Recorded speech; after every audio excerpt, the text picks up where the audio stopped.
Здравейте, здравейте на всички. Както обещахме, сме на линия. 10 часа българско време.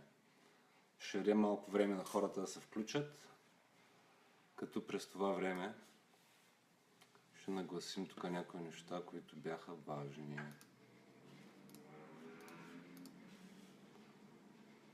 Десет човека на линия. Привет на всички. Привет, чакайте. Ивелин Бурмов, 30 човека. Много добре. Искам само да ви постна снимка на Фейсбука как изглежда. Как всъщност изглежда импровизираното ми студио. После съответно ще си говорим за няколко неща, защо направихме Bodybuilding TV, на къде ще го развиваме и само една секунда, ето тук поствам, чакайте само да видя това ли е, не, Октомври, Ивайло, Стоян, Ангел, Веско, Обичайни за подозрение, Радослав Бошков. Благодаря на всички, видях, че наистина има много фенове. За по-малко от 12 часа събрахме почти 300 лайка на страницата, на която ще бъдат излъчвани следващите видеа, така че това беше много добър ход от моя страна и от ваша. И причината е, че се получиха наистина много обърквания с това.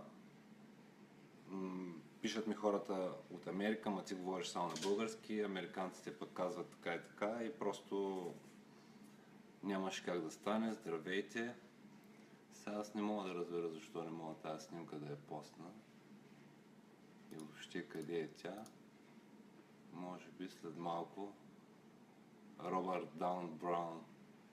Again, we have a friend here, Robert. What's up?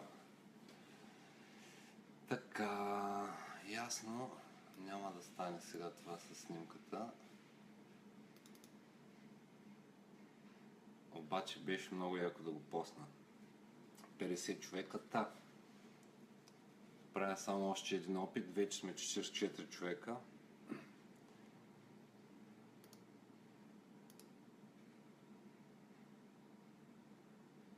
Не знам, що не става.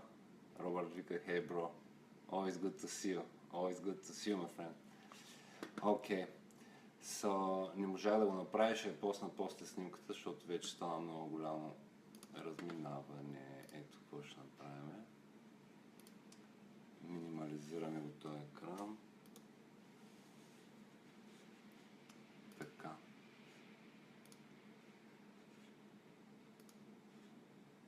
Имаме Георги Гетов. Няма ли да започва лайфа? Значи Георги Гетов лайфа ще започне там на 24 след един месец. До тогава, в понеделник и петък, евентуално, ще имаме видеота тук. Весло Ангел се включи, 53 човека. Добре. Значи, нека да видим. Нещо ми блокира системата, много я претоварих и не стана. Виктор Ванев. Днес ще си говорим за това какво означава оптимална диета. Какво означава оптимална диета и как да я изберем. Това ще бъде основната тема на разговора. След това искам да направя един анонс за нещо, което идва в България и само в България. Създадено е темата ВЕС е оптималната диета. Създадено е и се създава с цел да бъде полезно на всички вас, които се интересувате по някакъв начин от фитнес, хранителни режими, хранителни системи и по-важното хранителни стратегии, но не само в контекста на състезателен културизъм, състезателна сцена, а по-скоро в един по-широк контекст, а именно на пълноценно и така да се каже здравословно хранене. При това повечето от вас, които следят моето участие в социалните мрежи, сигурно са забелязали, че подготовката ми за едно състезание, на което възнамерявам да изляза. И за изненада на може би всички, всъщност е едва четвърта седмица, започва сега, но резултатите наистина са много добри. Никога не съм бил на това тегло. На това тегло и с тая мускулна маса, която имам в момента. Това са 196 паунда, около 88-9 кг. Преди от тук започвах да изчиствам. Сега в момента се намирам в много добро място. Остават още 3 седмици и мисля, че ако всичко продължи по план, няма да има никакви проблеми да отида и да взема въпросната про-карта, за която ми принадлежи, както се казва. Но ако това не се случи и формата ми не е до там добра, просто ще си бъда така изчистен, тук да си ходя на Калифорния на плажа по плочки. Трябва да ви кажа, и сега се чувствам доста добре. Диетата не е много трудна, кардиото е умерено и това ми помага да продължавам и да държа курс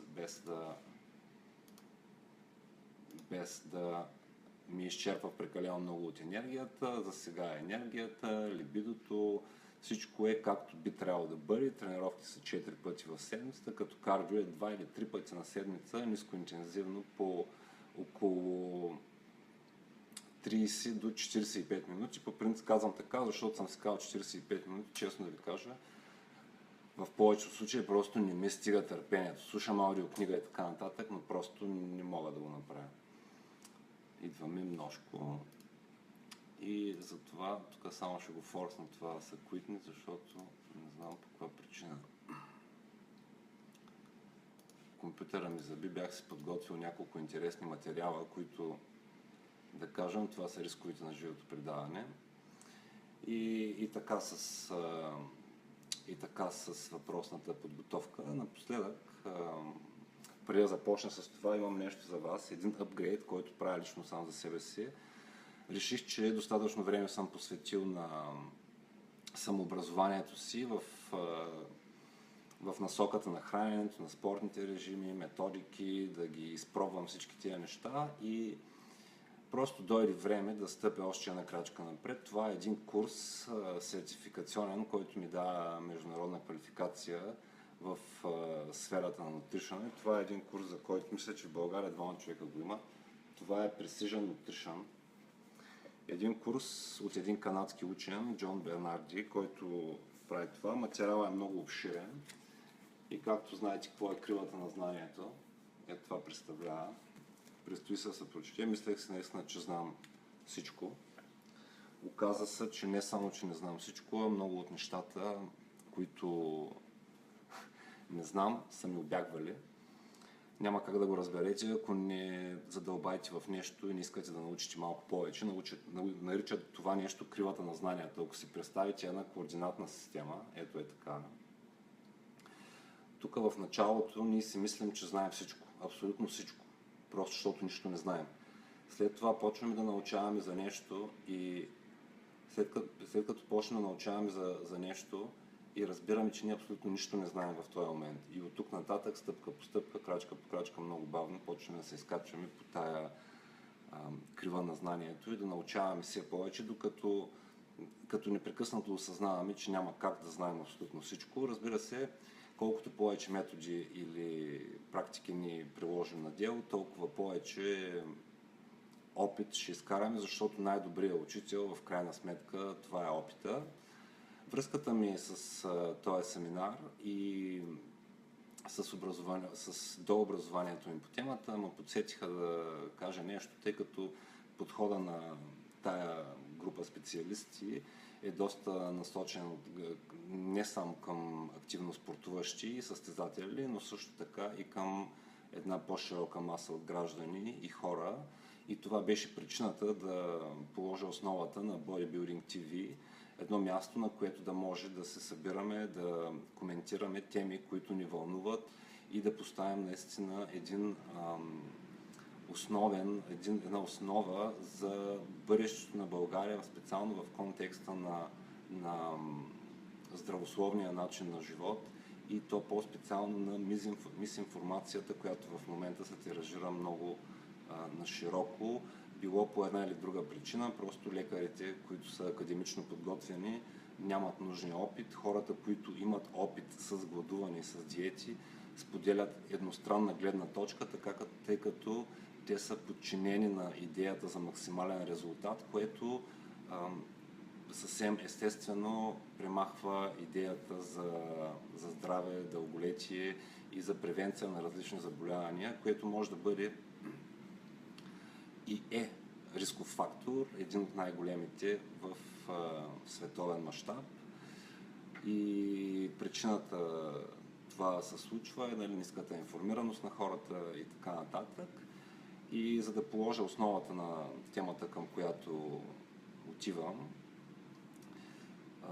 искам просто да кажа за какво става въпрос. Това, разбира се, е затлъстяването и липсата на активност.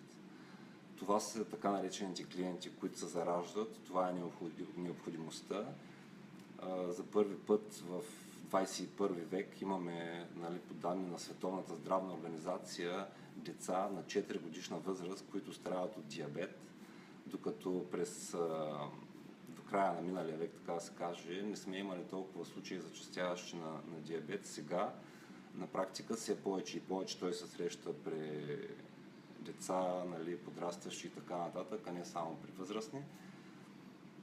Това, разбира се, е малко отнесено от темата, за която говорим, но полага една много добра основа, тъй като специалистите, с които ние разполагаме, хората, които говорят най-масово и активно в социалните мрежи по въпросите на диетиката, на спорта като начин, буквално като лекарство, са тези, които единствено привеждат информацията да бъде достъпна до широк брой граждани, до по-голям брой очи.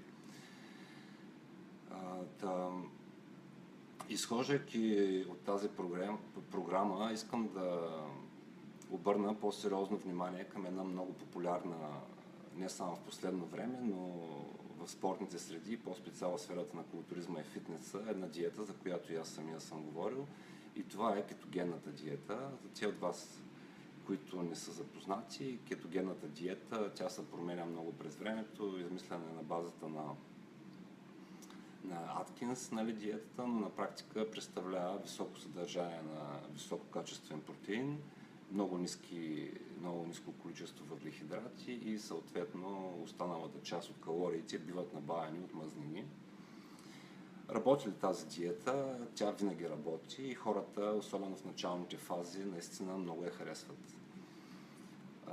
Има няколко проблема с това, защото хората, които я харесват и които в началото губят тегло и представляват генералната маса от населението, това са хора, които биха загубили по няколко килограма, в резултат на което биха решили, че работят, но това би било просто водно тегло. То е телесно тегло, но загуба на мазнини ли? Не е. Поради тази причина, веднага след като те се върнат към обичайното хранене или като върнат въглехидратите към това хранене, те отново се изправят пред същата дилема. Друг възможен сценарий, който може да се случи, тези, които обаче продължават по-дълго време да я правят, както състезатели и така нататък, по културизъм специфично, всяка форма на тая диета, когато се подготвяте за състезание, представлява в един или друг вариант лимитиране и ограничаване на въглехидратите. Има едно основно различие, което трябва да направим в този контекст и то е следното. Културистите са специфична група хора, които имат много висок праг и толерантност първо към болка и втори път към глад. Това не са обичайните граждани, които просто са минали през залата или са решили да направят нещо. Това са хора, които са решили да стигнат до крайност с действията си, за да могат да постигнат една невероятна физика в крайния си резултат. Какви са рисковите обаче? Може ли да живеем на тая диета и можем ли да използваме този подход като дългосрочна стратегия за загуба на тегло? Отговорът е не. Ето няколко основни причини. Намаленото количество въглехидрати за прекалено дълго време предизвиква няколко неща, това като високо кръвно налягане, предпоставка е за риск поради повишената киселинност на тялото, е предпоставка за риск от натрупването на камъни в бъбреците и така нататък. Много неща, които в дългосрочен план биха ни дали отклонения, които не биха ни харесали. И независимо дали сме културисти, дали сме обикновени граждани, които просто искат да се влязат в старите дрехи, по един или по друг начин ние фактически пренебрегваме тази стратегия и тя се обръща да работи срещу нас, като наврежда на нашето здраве. Всички знаем, че когато здравето е под въпрос, тогава всички други неща отпадат и нашите приоритети моментално биват променени. В тази връзка, коя би била оптималната диета да започне един човек, който или тепърва започва да се занимава с спорт, или изобщо не се занимава с спорт, просто е качил голямо количество килограми или голям процент подкожна мазнина и по този начин отново са свързани с темата на диабета, когато процента на телесните мазнини надмине 25, 28 до 30%, тогава риска наистина нараства неимоверно за диабет, просто най-мощният хормон анаболен в тялото, инсулин, просто спира да бъде наличен или обратно се отпуска в прекалени големи количества, зависи дали имаме диабет 1 или диабет 2, зависи как се използват. Тук включване на Животалек Събев, той обича това изречение, първо да спре Кока-колата. И не само Кока-колата, точно говорейки за оптимална диета, само ще направя едно изключение, защото този компютър наистина ме притеснява и аз ще го оставя да заспи. Да. Говорейки за оптимална диета, първо трябва да отговорим на въпроса какво би била оптималната диета. И оптималната диета в контекста на това, което аз разбирам, е нещо, което може да спазваме, е система от навици и постъпки, които правим в достатъчно дълъг период от време, нека да кажем за 1 година, за 2 години и който ни поддържа резултата. Като през това време всичките ни медицински и здравни изследвания биват поддържани в нормите или биват връщани стойности към нормите, които преди това са били разместени поради предишни хранителни интервенции, различен прием на медикаменти или липсата на всякакъв вид активност. Има една популярна диета, която в медицинските среди тук в Щатите много я разпространяват. Тя наричат DASH diet или все едно диета на чинията. Може би всички са запознати с нея. Тя не е точно това превода, но на практика идеята е да не се използват мерки и теглилки, както обикновено се стига, когато човек се занимава с диетика, иска да прави вече конкретни промени с резултатите си, иска да пада под 15, 12, 13% и така надолу в процента си телесни мазнини. И представлява на практика едната половина от чинията ви, да речем 1/3 от чинията пред вас, трябва да бъде запълнена 1/3 с протеин. И това се говори висококачествен протеин. Другата 1/3 от чинията трябва да бъде запълнена с въглехидрати.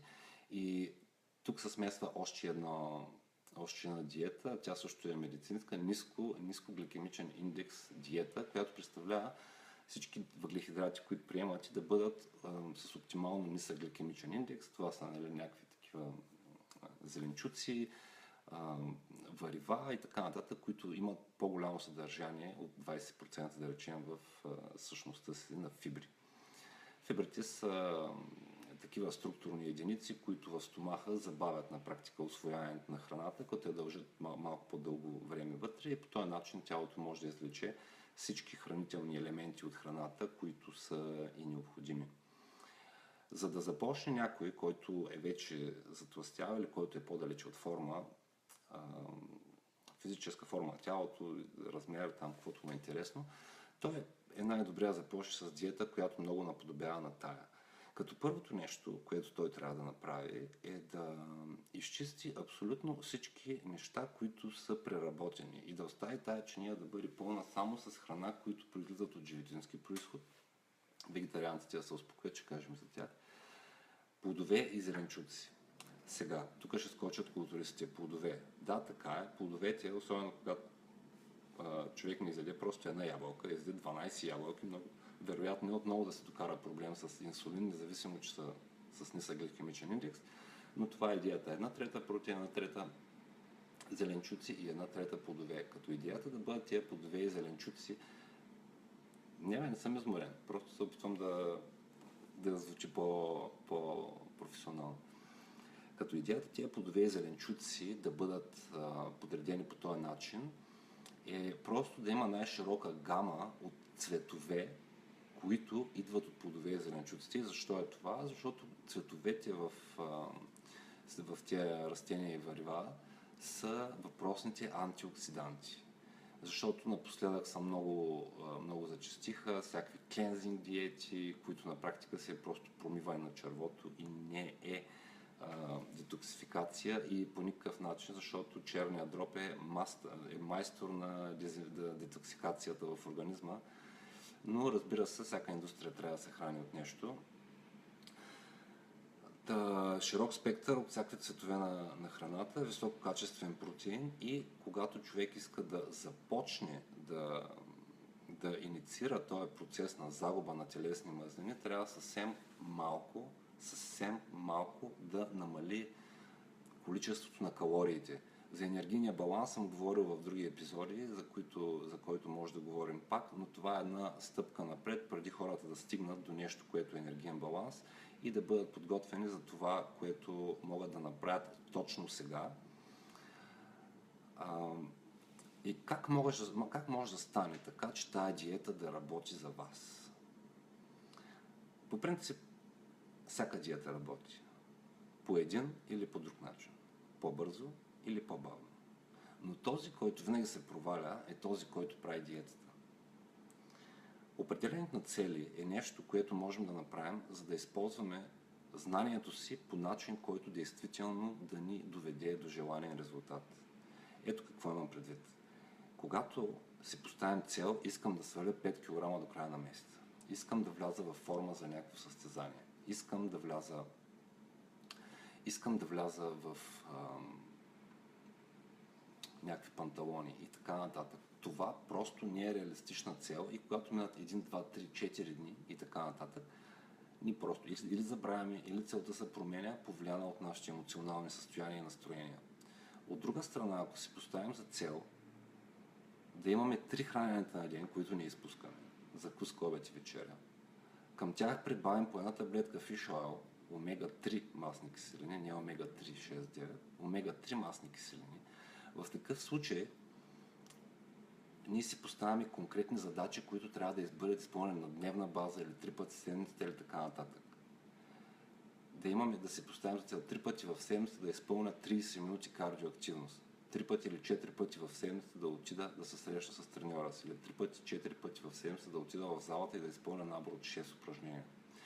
Когато изградим навика да изпълняваме тия неща, всички неща, тренировката, диетата, всички методи и системи ще започнат да работят за нас. Но не и преди това да се случи. Това е нещо много важно. Надявам се, че това беше полезна информация. Ако не е било така и не е била достатъчно ясна, моля за вашата обратна връзка. Сега забелязвам, че обратната връзка изцяло само ме разсейваше. Тя даваше коментари на емоционалното ми състояние, начина по който изглеждам. Предполагам, всеки има различни очила. Един каза изглеждаш спокоен, друг каза изглеждаш добре, друг каза изглеждаш така. Целта на това да изляза тук сега и да говоря е да мога да запозная вас, зрителя, с нещо, което съм срещнал като информация и може да бъде предадено и да ви добави стойност към вашия живот, към вашата тренировка и към това, което правите. Защото на края на деня ние всички сме специалисти по хранене. Защото най-простата причина, защото го правим, аз го правя 36 години с храня. Едно бебе има примерно 1 година опит с храненето, 2 години опит с храненето и така нататък. Истината е, че живота ни е прекалено заед и нямаме време да обърнем внимание на всички тия отделни детайли, които изграждат, така да се каже, вътрешната архитектура на това, което тялото ни представлява, начина по който се чувства и начина по който изпълняваме нашите задачи в ежедневието. Защото ако искаме да бъдем успешни в който и да е контекст, независимо дали в залата или на работа, независимо дали във връзка да си в отношението или спалнята си, ние трябва да бъдем способни да функционираме на най-високото ниво. И единственият начин да направим това е да използваме суровини и информация от най-високо качество. Споделяйки идеята за информация, нещо, което напоследък много често срещах и аз самия го казвах, цитирам, храната е енергия. Това е. Край на цитата. Понеже, както казах, с извивката на знанието, с кривата на знанието, просто колкото повече човек срещнах една нова идея, която много ми хареса И тя е идеята за това, че храната всъщност е информация. Всяка строителна единица или енергийна единица, която поставим в себе си, тя дава на тялото определено количество информация за колко време и как то може да изпълнява дадени задачи. От друга страна, ако му вкараме, както Алекс Събев каза, Кока-кола или така нататък, ние не му даваме никаква друга информация, освен чисто рефлективно тялото да отдели достатъчно голямо инсулин, за да се справи с количеството фруктозна бяла захар, която идва в тялото и трябва да бъде преработена и фактически е празна от нутриенти. Тя не е празна от калории, празна е от нутриенти. Нутриентите са тия протеини, въглехидрати и мазнини. Това е нещо много важно, което трябва да се дава. Сега Стоян Добрев ни задава някакъв въпрос, който сега ли да отговоря. Ще се върна по-късно на въпросите, само една секунда, още искам да отбележа нещо, което ми беше в плана. В тая връзка и за първи път в България, и за първи път пред зрителите на това импровизирано предаване, което се казва Доза протеин, нарочно не го обявих в този му контекст, така като се опитвам да направя тая транзишън към Bodybuilding TV, един сайт, който ако някой от вас не е харесал или лайкнал в момента, може да го направи, ако информацията тук му е интересна, иска да получи повече информация от този характер, интервюта с различни хора от сферата на спорта, на диетиката, може би и на бизнеса, които са заинтересувани или по някакъв начин въвлечени с активния начин на живот. И това е една система, която предстои да бъде въведена само и единствено в България за първи път от нашия екип. Системата ще се казва Fitness Avatar и ще представлява автоматизиран онлайн коуч за изготвяне на хранителни стратегически системи, хранителни диети и подходи, като системата ще се фокусира не само върху изграждането на перфектната диета и не само на препоръчването на определен тип активност, ами ще може автоматично да прави седмични контролни прегледи на всеки, който се въвлече с нея. И вие сте първите, на които искам да го кажа. Системата в момента е в тестов етап на развитие. Сайта най-вероятно ще бъде качен утре. На него сайт ще може да отидете, те, които искат да влязат, да си оставят имейла, имената и дата на раждане. Ще бъде избрана група хора, които ще направят така, че системата да става все по-перфектна и по-перфектна с течение на времето. Построена е на базата на много проучвания, на базата на Световната здравна организация, Асоциацията за диабетици в Америка, на базата на личния ми опит, на други треньори и приятели, с които сме работили. И наистина ще бъде нещо уникално. Проблемите, които решава, са първо високата цена на това някой лично да се занимава с вашата диета и хранене.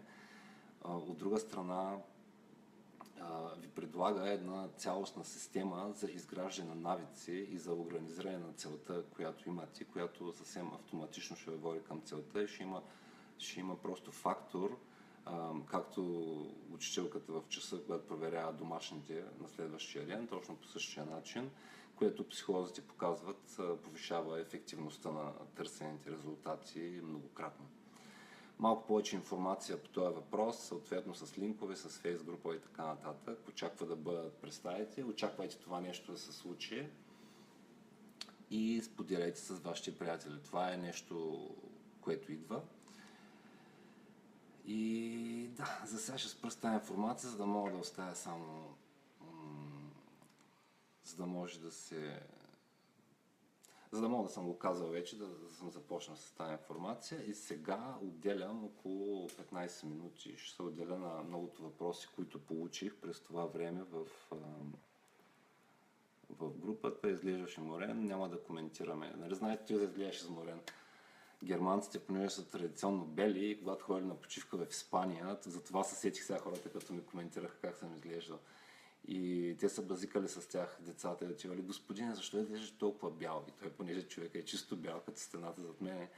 И те направо си мисля: нещо трябва да ми има и припадали. По тази причина изобщо не обръщам внимание как съм бил изглеждал. Чувствам съм много добре. Видеото изглежда много добре, качеството е перфектно, връзката е перфектна. Просто мисля, че информацията е перфектна, мисля, че всичко е точно както трябва да бъде, затова няма да коментираме. Цветан Тодоров напита: Стан, вярно ли е, че приема на омега-3 по време на хранене не се усвоява? И трябва ли да се приема преди хранене? Аз винаги препоръчвам да се приема с храната, просто да не се правят някакви мегадози. За нетрениращи може би 3 грама на ден, 3 таблетки по 1000 мг, и с храната е по-добре, защото той е fish aftertaste, той е вкус на риба, който остава след храната, дъх няма да го има там. Георги Белов, благодаря за видеото. Стана, аз ви благодаря. Без вас такова видео изобщо няма смисъл да съществува, не би съществувало и няма да съществува. Така че аз ви благодаря и то от сърце. Стоян Добрев, разликата в омега-3 и омега-3, 6, 9, защото повечето културисти наблягат на 3,6 в крайната тяла, специфично за тях, в крайната фаза на подготовката. Аз не знам защо те го правят. По принцип идеята е да има баланс между трите масни киселини. Бидейки, нали, polyunsaturated, на български как се казва, полиненаситени мазнини. Тези мазнини на практика са такива, които регулират работата на хормоналната система, те са прекурсори на хормони, работа на мозъка, предпазват сърцето, те са така наречените супер мазнини. От друга страна обаче, те биват нелесно достъпни от храна. От друга страна 6 и 9 обаче, в повечето видове меса и така нататък, тези мазнини присъстват и когато започнем да приемаме голямо количество от тях, те биват натрупвани по вените и артериите, както холестерола, и това, разбира се, води до здравни проблеми. Защо те го правят, аз не знам.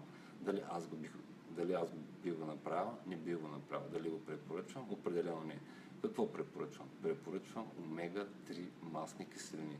Ако можете в България да се снабдите с Карлсън омега-3, което се продава в GNC, ще имате много добри резултати. За най-добри резултати го използвайте 3 пъти на ден с всяко хранене. Ако сте спортуваш, 3 пъти на ден по 2 таблетки с всяко хранене. Изключително подходящи за спортистите, които са на ниско въглехидратна диета, защото когато приемат тези омега-3, това повишава неимоверно инсулиновата чувствителност и когато после въглехидратите бъдат отново представени на организма, той ще ги изпрати точно там, където трябва, в комбинация може с алфа-липоева киселина или други субстанции, които просто екстрактват гликогена вътре в мускулите, а не под кожата. Но това се получава под дълга тема. Културисти, Стан. Силвестър Рупецов. Стан, какво е мнението за приема на бързи въглехидрати преди тренировка в основен период? С цел повишаване ефективността на тренировката и възможността да се тренира по-тежко. Силвестър, ефективността на тренировката отново се предопределя от нейния дизайн. От нивото ти на подготовка, от нивото ти на отдаленост, първо, преди да се включат други вариации на неща, които могат да бъдат направени. Определено, когато си добре зареден с гликоген мускулите ти или когато тялото достигне от 12-16 кг гликоген на килограм тегло, което представлява около 1000 грама въглехидрати, тогава чисто и просто тежестите олекват и би могло наистина да повлияе по този начин тренировката. Да се тренира тежко. Тежко по принцип и леко, това не са критерии, не са точни критерии, т.е. има за тази цел степени на интензивност, които включват определени етапи, примерно работа от 95 до 100% интензивност, което ще рече тежест. Тренировката трябва да съставлява между 15 и 20 повторения, между 80 и 95% трябва да съставлява 20 и 25 повторения, зависи колко са дълги почивките и помежду, нивото на тестостерона, моментното в кръвта ти и в много голяма степен агресивността ти, тая спортна агресия, която можеш да приложиш, според мен са много по-важни, отколкото бързи или бавни въглехидрати. Бързите въглехидрати, за да отговоря вече на въпроса, да, могат да се използват, не бих препоръчал да се използват обаче с мазнини. Мазнините просто затормозяват в комбинация с въглехидрата стомашно-чревния тракт и не могат да се усвоят по този начин. Примерно една купа с спагети, 200-300 грама, ако са на период за качване, с малко протеин, колкото съвсем леко да го забави, час преди тренировка, би дал много добър резултат и разбира се голямо количество вода, защото въглехидратите или по-скоро гликогена придърпват съответно водата към себе си и ти дават по-голяма плътност и чисто хидростатично ти помагат да изместваш по-голяма тежест. Но голямата тежест пак е въпрос на форма, въпрос на подготовка, въпрос да се изпълни чисто. Сила, ако иска да се качва човек, е въпросно пък да се дига много бързо. Това трябва да ти е целта в началната фаза на движение. Трябва да се опитваш много бързо да дигнеш тежестта, иначе няма да получиш нуждата адаптация. Ако пък на тежка щанга се пънеш дълго време, тогава пък ще предизвикаш хипертрофия, няма да е само сила. Така че наистина зависи към какво се стремиш и какво точно правиш и колко знаеш. Димитър Леков. Стан, какво мислиш за високи мазнини диета за основен период? Ами, ние коментирахме в началото на кетогенната диета и като коментирахме за кратък период, може да се използва. Мазнините могат да бъдат използвани просто да се добавят калории към диетата, иначе в една или друга форма, разбира се, че могат. Доктор Де Паскуале говореше за такава диета, Anabolic Diet. Тя е 5 седмици много високо мазнинно хранене, кашкавали, наденици, бекони и така нататък.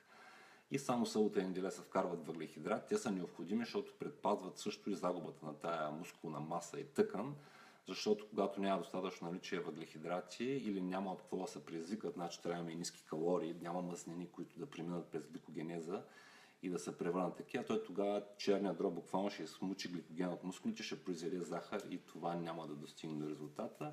Може да се направи. Аз не съм човека да каже може или не може, аз само казвам идеи, които съм срещнал, прочел или изпробвал и които работят и по пътя на логиката как могат да бъдат полезни и да се схване, че има пряка зависимост между диетата от една страна и между тренировката от друга. Ако имаме тренировка, която е с висок брой повторения, тогава няма да се нуждаем толкова много от тия въглехидрати, защото може да направим на триглицериди, понеже няма голямо ниво или с други думи мазнини. Триглицеридите са масни клетки, които вече са се откъснали от основните ядра. От друга страна, многото мазнини, особено този висерал фат, той, който се натрупва да покрива коремната преса, е много опасен вид мазнина, който може да прикрива, съдържа в себе си други витамини, да предизвика дефицити и най-важното може да отключи заболявания. Такъв тип диети обаче сочат, че са основните фактори за сърдечно-съдовите заболявания, разбира се, поради натрупване на холестерол и така нататък. Сега ще видим Свилен Стоимов, човека книга си ти. Нищо подобно. Просто съм чел няколко книги. Така, той направо почва. Той се е за състановище. Доктор Кристиан фон Льофелхоц. Смятайте какво е това. Е открил и направил изследване, че прекомерната консумация на омега-3 намалява лошия холестерол, така и добрия, което води до спад нивата на стрес. Срещал ли си? Да, срещал съм и го споменах свилка малко по-горе. Това и затова казах, трябва да си има някаква дозировка, да се използва съвсем леко. Как може да разберем къде е разминаването на дозировката с това нещо? Много лесно. Това са, когато почнем да имаме различен вид диари и така нататък, които просто продължават да надържат вкъщи и така нататък. Просто това показват различни разминавания. Тялото винаги дава някакъв вид симптом, който могат да бъдат главоболие, могат да бъдат болки в ставите, могат да бъдат болки в органите вътрешните, могат да бъдат болки в пръстите на краката и така нататък. Допълнение към това за кетогенната диета, високата киселинност на тялото може да предизвика, нали, така наречената подагра, която не е приятно преживяване. Казвам ви, имал съм клиенти на това, голяма борба е, почти нищо не мога да се яде, нищо от протеиновите неща, нищо от тъмнозелените, нищо от тия, нищо, което има киселини. Така че за кратък период от време, да, но да се наясно с риска. Аз не казвам, че те не работят или работят. Само разширяваме картината. Не точно кетонната. Добре, Пенко. Здрасти, благодаря ти. Емил Кръстев. Според теб, Штан, в основен период какви проценти трябва да бъдат макронутриентите? 50% въглехидрати, 25% протеин, 25% мазнини. Как смяташ? Първо, за всеки трябва да бъдат индивидуални. Зависи за кой, зависи за какъв тип телосложение, зависи дали на стероиди или не. Защото има голяма разлика. Дали така да я започне диетата или дали така да я завърши. значи 50% въглехидрати. Според мен аз бих започнал балансирана диета, да речем 50-30-20 протеини или 50-25, Иван 30, 45-30. В началото е малко хубаво човек да даде малко повече пространство на това, което прави, за да има просто откъде да работи, откъде да почне да работи. Реално човек може да влезе в състезателна форма с всеки тип диета. Разбираш, въпросът е да опита и да види кои хранителни вещества, в кои съотношения ще му докарат най-добрата кондиция. Специално за самото състезаване, мисля, че голяма роля изиграва треньора, защото просто ти дава обективна преценка. След 3 месеца самонаблюдание на собственото тяло, човек просто почва да губи контрола върху тия неща. Нещо, което може би ще е изненада Емил. Всъщност натуралните културисти могат да диетуват на малко по-високи въглехидрати, отколкото тия, които перформат с Performance Enhancing Drugs или те наречените стероиди. Ако не съм ти отговорил, ми пиши. Ако съм ти отговорил, пак ми пиши. Стоян Добрев, мислил да си напишеш книга. Вчера започнах да чета Бранислав Нушич, автобиографията на... Той е някакъв сърбин, не знам, и той така казва. Вика автобиографиите, аз гледам да ги избягвам. И такива книги, защото само човек там се казва, нали, колко и велик, те някои други, нали, пишат за него. И той казва, автобиографията ми започва с моето раждане и започва с сватбата ми, защото човек не може да има автобиография след сватбата. Дали ми се напиша, в интерес на истината съм направил скица, вече съм написал няколко глави, основната структура е сложена там, искам да направя максимално цялостна, сглобена система, която да помага на натурални културисти и трениращи да оптимизират резултатите. Вече разполагаме с толкова много информация на английски, че просто би било престъпление това да не бъде направено. Кога ще стане? Съответно не знам. Много от информацията и статистиката, използвана от този момент, е вплетена в структурата на Fitness Avatar. Както споменах, този автоматичен коуч, който ще имате на ваше разположение и който според мен ще достави повече резултати, отколкото всички други специалисти в областта си взети заедно. Първо, защото ще бъде много достъпен, и второ, защото наистина е направен с много енергия, много любов. И така, оставям още няколко минути, ако някой иска да каже, да зададе още някой въпрос. Благодаря на всички на въпросите. Доста въпроси, доста зрители. Искам само да попитам, ако планираме такъв вид срещи онлайн и евентуално планирам да направя онлайн семинар, което ще бъде видео по същия начин направено, което ще бъде на една специфична тема в дълбочина, кога и по кое време би било най-подходящо за зрителите в България да участват в един такъв семинар, който ще вземе, например, 60 минути. Кой ден от седмицата и колко часа. Ще бъда много благодарен на всеки, който е в момента на линия, да остави своето мнение по въпроса. Аз ще прочита следващия въпрос, тъй като асистентката ми почива. Ако целта, Силвестър Роспецов пита, ако целта ни е мускулен растеж на определена мускулна група, удачна ли е следната стратегия? 2 тренировъчни дни един след друг, като един ден се стремим за максимална хипертрофия за другия се стремим с 15-20, цел да вкараме допълнително. Значи, може би е добра, може би не. Най-добрата стратегия, за това му казваме бодибилдинг, защото го изграждаме. Ако искаш определена мускулна група да бъде, използвай най-старото правило.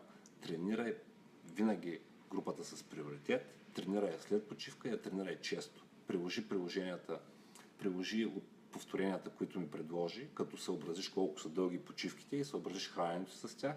И аз ти гарантирам, че само за 8-12 седмици ще имаш огромен прогрес върху мускулната група, ако изпълняваш движенията с самото мускулно влакно, което тренираш, а не само да си махаш ръцете нагоре и надолу, 100% да си там на това място, и ако си осигуриш необходимото време за почивка, с 2 думи сън. Вес Ангелов, през седмица 9 часа е супер. Добре, аз си мислех, че 10 е по-добре, за това така го обявих. 9-10, 9-10, значи в този диапазон. Симеон Георгиев изстрелва следващия въпрос. Спомена в предишни видеа, че можеш да ползваш стероиди. Имаш ли някакви опасения, че може да не влезе в същата форма, ако си наци след това? Имам, разбира се, такива опасения. Има съвсем реален риск това да стане. Но ако аз реша да го направя, първо ще бъде с много минимални количества, много слабо андрогенни препарати, които просто отключват по-малко вредни ефекти за много кратък период от време. Така че няма да мога да се объркам толкова много. Когато обаче качам много килограми, ако използвам мощни субстанции като анадрол, пересе, като тремболон и такива, които просто големи, имат и голям ефект, но и много изразени андрогенни свойства, тогава ефекти са много, много вандалски и не се знае дали ще мога да го направя. Разбира се, че се притеснявам и разбира се, че това е. Разбира се. Jason Greenback. Important training question. Who do you think would have a better squat technique? Clinton or Trump? Oh, I think Hillary, because the girl from very early age learned to use squatty potty. Jason, probably you know what is squatty potty, but that's why I saw the squat is naturally developed. Well, Trump is kind of, stuck straight guy like that. I don't believe he can even squat, man. Jason Greenback, friends, it was the first man when I saw that Trump will try to become president, and I go to the gym and told him, Jason, Trump will be the new president. He was like, are you crazy? He have no chance. Той няма шанс, така нататък. Свилен Стоименов, какво ти е мнението за ксеноандрогените? Има момчета, които ги ползват. Има, това в момента е голям бизнес, много надълго и на широко. Много хора от България ме питаха за тях, информацията навсякъде в интернет. Нямам личен опит, резултатите са смесени. Специалисти в сферата, с които съм приказвал, едните казват работят, другите казват не работят. Предполагам, че става дума за същото нещо, като с добавките. И ако ще вземаш нещо, което ще се намесва в биохимията на тялото ти по такъв начин, защо направо не вземеш стероиди? Стероидите не са толкова лоши, ако знаеш какво правиш, ако правиш умерени количества, ако вече си много натрениран, ако имаш цел и просто искаш да излезеш на най-високото ниво и така нататък. Защо са тя, не знам. Всъщност, тук като бяха сега делегацията от културисти и спортисти покрай това, един от хората ми каза, че много добри ефекти е имал с ксеноандрогени, просто аз не мога да споделя личен опит. Силвестър, топ 10. Топ 10 е топ. Ага, добре. За часа имаш пред 22. Георги Белов, към 9 часа през следващия седмица се случава за мен. Ето става като лична среща. И според мен около 22-20 часа е удачен вариант. Добре. А откъде? Роската Иванов. Роската е още един културист с титлата на Арнолд Класик. Живее тук при нас в Лас Вегас. И така, здрасти, Роска, ако си на линия. С колко упражнения? Между другото, Роска, ако си на линия, може би някой път Роската може да ви каже много интересни неща, ако разбира се иска да направим с него интервю в студиото с безкрайна. Той може да даде много инсайт от подготовката на истински Арнолд Шварценегер класик шампион, който е печелил в Испания.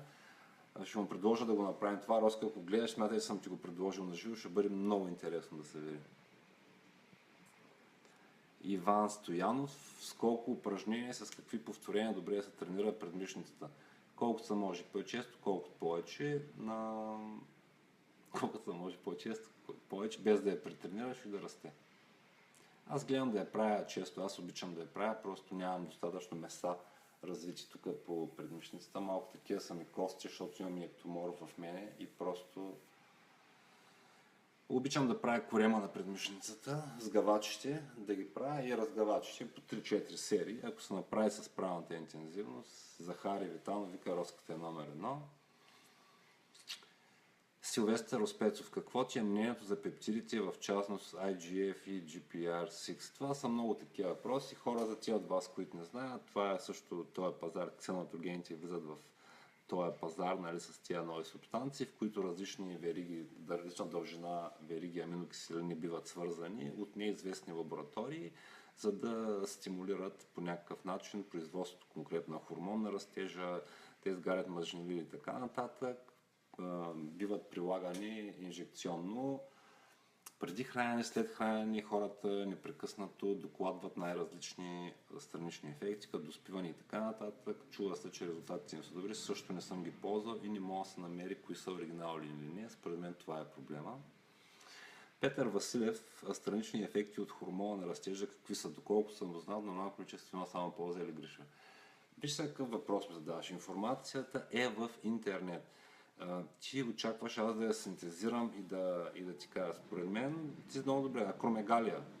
Акромегалия, това е.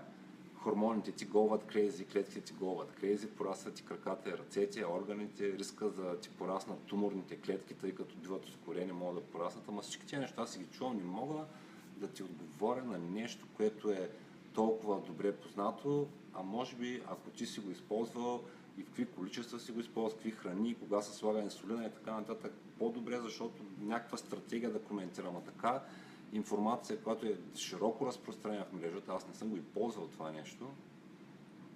Но мога да питаш Лазар Ангел. Той ще ти каже. Симеон Георгиев. Аз предлагам от името на всички ентусиасти, които се прибереш в БГ, да дойдем до Русе, да ни покажеш зала, да ни кажеш някой друг флаж, да пием по едно кафе в Буда Хаус. Това се казва добра идея. По някой друг лав. Човека вика, ако искате, мога да пробвам да направя комедийно шоу. Наскоро бях тук на един турнир за хумор спич в щатите, излязох хората за малко да го спечеля, минах отгоре на времето. Толкова обичам да го приказвам, че минах отгоре върху времето, просто не можаха да откупат хората. Пръстите и трапеца, колко пъти най-често мога да ги тренирам. По принцип на тия новите идеи за високочастотна тренировка, може да ги тренираш и реално и всеки ден, високи, ниски повторения. Започни с 3 пъти, виж какво ще стане. За мен 3 пъти на седмица специализация имаше много голям ефект в развитието на ръцете ми. Пробвай така, с прасеца много внимание, винаги разтягай внимателно ахилесовото сухожилие, което е закачено отдолу на петата, и винаги бъди много внимателен и съкращавай самия мускул на прасеца, когато се повдигаш, като издигваш самата пета нагоре, съответно колената ги държиш полусгънати, полуразгънати, така че мускула да е в оптимално изправено състояние, защото той така ще контрактва. Просто обърни специално внимание, фокусирай се, научи всичко за мускула, купи си фитнес анатомията на Делавиер, научи каквото можеш по въпроса, насочи си вниманието там и ще имаш резултат. Това ще направя съм като някой си, съм от Басарбо. Ако някой от Басарбо, ама съм гражданче. Дражана, здрасти. Маргарита, it's also here. How's your morning going? Маргарита, check on my Facebook. We are doing Facebook Live. Така. Марто Петров, какво мислиш за следните варианти на трениране? Една седмица powerlifting, 2 рунда 15, 6-8. Говорили сме го, даже аз го препоръчах. По-скоро на този въпрос ще отговоря нещо, за да не се повтарям. Знаете отговорите на тия въпроси. Направете го. Според мен пауърлифтинга трябва да имаш 2 цикъла. Не според мен, има един много голям специалист в областта на периодизацията на тренировки, Тодор Бопа, румънски учен, който в момента живее в Канада. Също посветил, бил гребец, мисля, че кондиционен треньор, после на много олимпийски състезатели и така нататък. Има редица трудове написани по темата, но това, което в неговия материал срещнах, то беше точно вчера, такава програма, която е кондиционна, фокуса използва метода на максимална сила или на пауърлифтинг, за който говориш в момента. Трябва няколко критерия да бъдат спазени. Трябва тренировката да се състои от 15 до 20 повторения в прогресия 70, 80, 85, 90, 95% от седмица на седмица, като не бива да продължава повече от 8 седмици, защото адаптацията спира. Също тежестта трябва да бъде адаптацията един вид растежа на силата. Трябва да се изпълняват с максимална скорост движенията. Независимо, че щангата движи бавно, трябва да се изпълняват с максимална скорост. И да, може би ми изчезна третото, но като ти изчезва ти. Добре, нека да продължим напред. Михаил Петков, да WhatsApp. WhatsApp! Колко е нормалното количество вода, което трябва да се пие при чистене? Значи, при чистене на къщата ли или при чистене на мазнини? По принцип, колкото повече, толкова по-добре. Когато варираш в вариацията 3, 4, 5 литра. Сега Биляна и Слави, като бяха тук, пиеха по 20 на литра. Или ми казаха, че пият от 20, пък пиеха 15, аз съм пил най-много от 12. Така че дано съм ти отговорил. Диета ти е по-важна. Ти първо стигни там. Цури Иванов, да, на натуралния културизъм. На културизма като цяло това е лекарство. Това е лекарство на 21 век, комбинирано с храната. Ако забравим сцената за момент, това е начинът, по който ние можем да елиминираме 90, ако не и 95% от заболяванията. Защото всеки вика генетика. Аз съм слаб, защото съм генетично слаб. Аз съм дебел, защото съм генетично слаб. Познаете какво? Проучванията показват, че 96% от населението на Земята, което днес сутринта беше 7 милиарда и 800 милиона и 23 хиляди човека, постоянно се сменяше, показва, ние споделяме 96% един и същ ген. Гена си го представете като пистолет. Вашите действия са това, което дърпа с посъка. Знайки какво правите, използвайте ги упражненията. Аз казвам упражнения просто за да се докосна до по-широка група хора. Бодибилдинга по начина, по който манипулира хормоналната система, скелетната система, скелетно-мускулната система, абсолютно всички системи, сърдечно-съдовата система и така нататък, абсолютно нищо друго не мога да сравни с него. И преди американците казах one apple a day will keep the doctor away. Сега е една тренировка на ден, ще държи доктора на страна от вас. Просто това е най-ценното, не колко въглехидрати, хормона на растежа и някакви хора, които са побъркали да бъдат в уникална форма, да стоят пред огледалото и да се гледат. Нали? Какъвто в случая съм и аз. Просто може да бъде малко по-полезно. Не малко, много по-полезно. И това, което ми прави впечатление в Америка, хората систематично, непрекъснато изтъкват данни, диабетичната асоциация, а системата и на здравната е срината. Но работа е така, че хората са задоволени, нямат непрекъснато нужда да ходят на площада и да викат Бойко, смъкни са Бойко, качи са Бойко, направи нещо друго. И те са издигнали това просто до степента на изкуство. Наука и изкуство вървят заедно. Те имат институции, ресърч, групи и така нататък. В България ние нямаме лукса да го направим. Това е информация за богати култури. В момента ние продължаваме да живеем все едно в индустриалната епоха, работейки и борейки се за едно просто оцеляване. Това е информация, която просто е твърде много. Не искаме късия път. Малко пилешки пържоли, малко бия на бол, една ръждива щанга долу в мазата и да го направим. Ние не искаме да видим финеса, стила в това, което се случва. И според мен това е тъжно. Но натам отиваме и това правим. Това го правим всички заедно, защото ние самите сме посланици на спорта и посланици на това знание. И по този начин посланици на това, което искаме да направим в света, дали говорим за хранене и тренировки, абсолютно също с работа и с живота си, просто трябва да бъдем осъзнати във всяка една ситуация, в която се случва. Да използваме информация, да вземаме информирани решения, да правим каквото трябва, да наблюдаваме какво се случва и да променяме нещата, докато не получим правилния резултат. И просто след това да го предадем напред. Това е рецепт. Силвестър Роспецов, какво мислиш специално за соевия протеин? Удачен ли е за прием? Бихме ли могли да имаме ползи от него? Бихме могли да имаме ползи, не е оптимален, не е достатъчно бърз, има протеин, вегетарианците го използват основно, знам, че може част от неговите мазнини от тия растителните стероли могат да се обръщат в естроген, да ти докарат гинекомастия и така нататък. Като цяло са от първите протеини, които пиехме, имат вкусна мазилка и според мен точно така работят. На теория има биологична стойност 52 или колкото и там. Това е степента, от който от 100 грама 52 грама протеини се създадат. Изборът е твой. Според мен по-добре е, когато искаш да направиш нещо, независимо в коя сфера, да си купуваш най-добрите инструменти и да имаш най-добрите резултати. Ако не, работиш с това, с което имаш. Протеин на прах, освен това, не е напълно необходим, освен при специфични диетични стратегии и интервенции. Ходиш ли на масажи и ако да, на какви? Не мога да го кажа това тук. Не ходя на масажи, ама трябва да ходя. Филип Чемпион, винаги влиза с много адекватни коментари. Прав си, от 2012 не съм се разболявал, но да не дърпа дяла за опашката. Значи аз не съм се разболявал и да го дървам и да не го разболя години наред. Години наред и дори да се има някаква настинка, това е нормално. Аз непрекъснато се гладен, се използвам някакви диети и методики. В момента живея на 1000 калории. Те сме викат уморен съм бил. Да те сложа тебе на 1000 калории. Мартин Петров. Нискоинтензивно кардио срещу високоинтензивно кардио. 20 минути. Работи, всяка от тия му варианти работи. Всеки от вариантите, който вижда в интернет, 15 до 30 секунди максимална интензивност, не максимална, ами към 80%. В съответното съотношение към работа-почивка и ще свърши работа, която очакваш да ти свърши.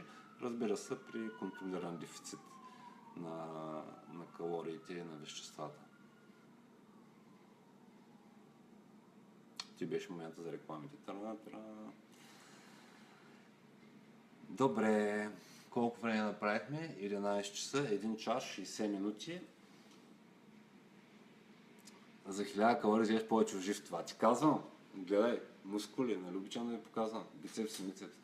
Слушайте какво се случва. Благодаря ви много за вниманието. Не забравяйте да отидете на страницата Bodybuilding TV, да я харесате. След един месец точно, на 24 ноември, започваме излъчване само и единствено там.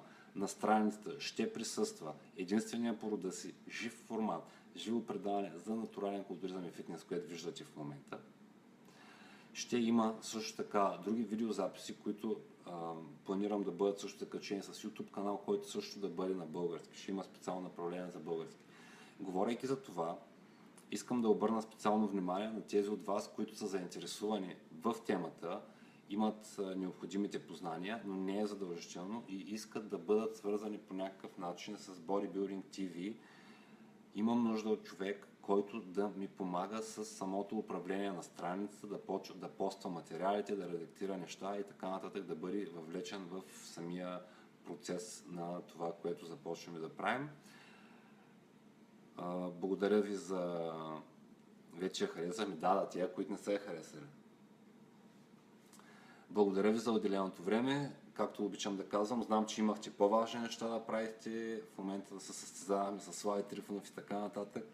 Загубиха в битката за аудитория. Надявам се, че това, което чухте и видяхте, ви беше полезно.